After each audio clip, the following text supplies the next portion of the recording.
Hi everyone, Bernard here. I hope you're all staying safe and well, and welcome to my film and TV channel. We're going to have a look at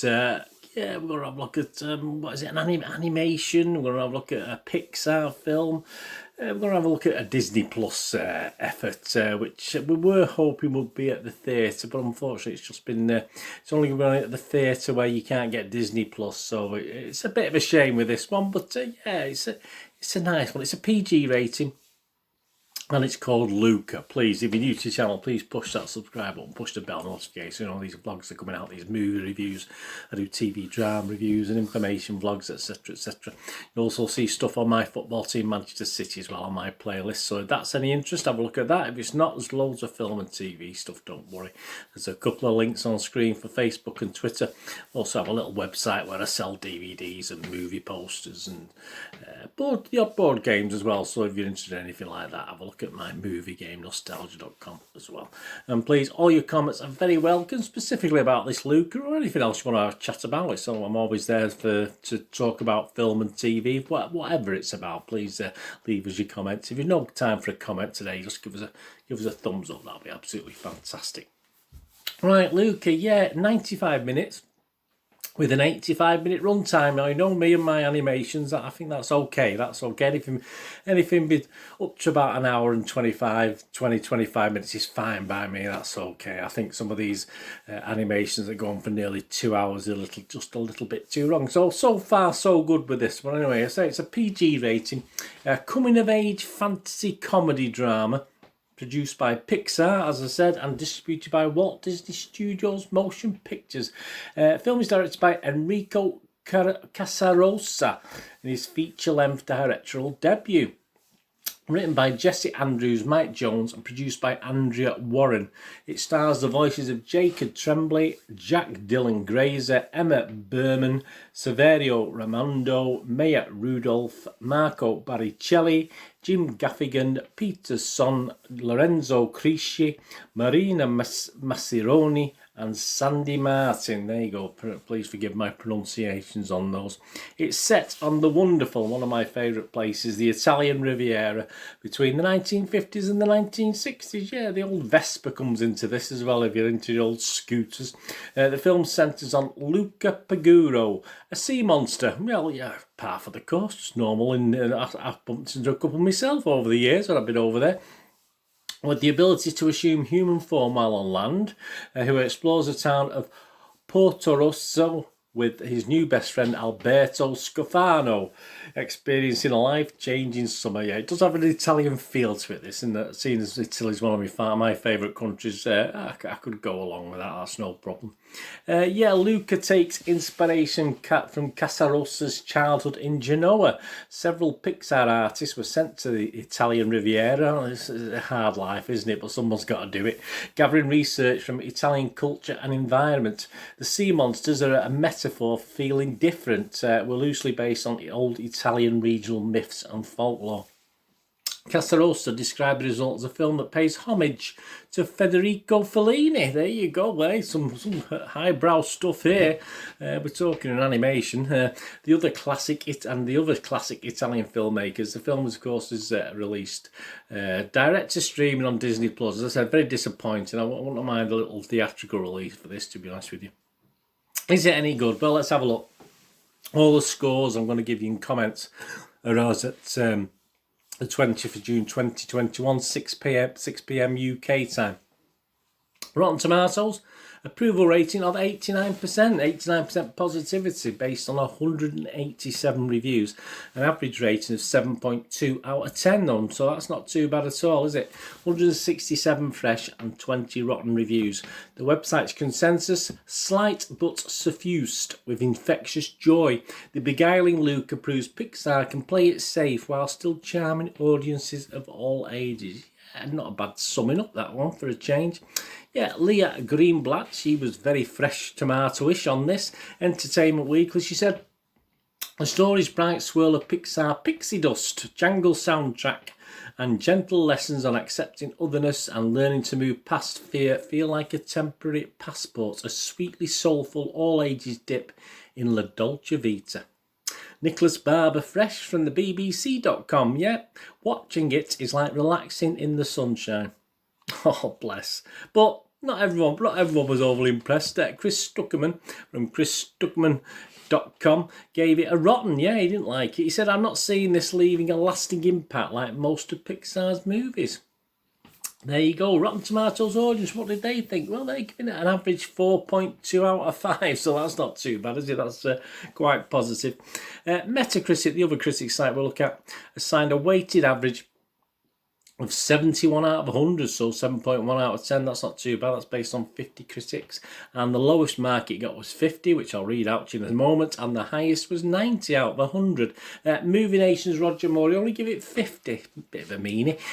He went on to say, Disney Pixar's animated Luca is the Little Mermaid without the heart, cloudy with a chance of meatballs without the laughs. It's a gorgeous looking time killer aimed at a very young and undemanding audience. Oh, well, I am very young and undemanding. Chicago Sun-Times Richard Rupert, he gave it 88 out of 100. He was far more impressed.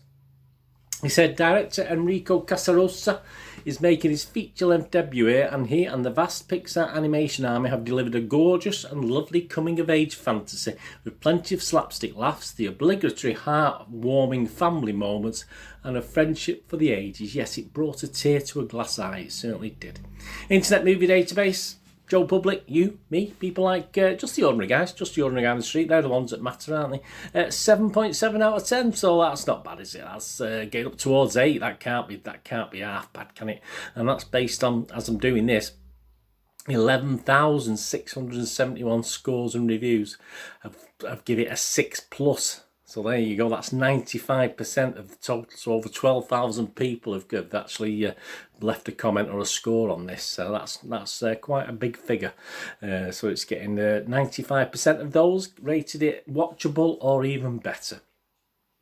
Right, my thoughts. Well, yeah, I think the first thing that struck me about this was the animation. All right, yeah, I mean, it's Pixar, yeah, of course it struck me about the animation, but it's the brightness of it. This is why I wouldn't have minded being in the theatre after. I mean, it's been quite nice here in the UK, if you live in the UK, and even in Manchester. It's been okay, actually, for the last 5-6 weeks on and off. It's not been too bad, but yeah, with all the COVID and the dark nights and all the miserableness of the last 15 months or so, it's like a vision. It's like a vision to sort of get you up and brighten your life. Just looking at it, I'm not talking about the film, I'm just looking at just the animation, the way it's done, with the Italian Riviera feel was fantastic.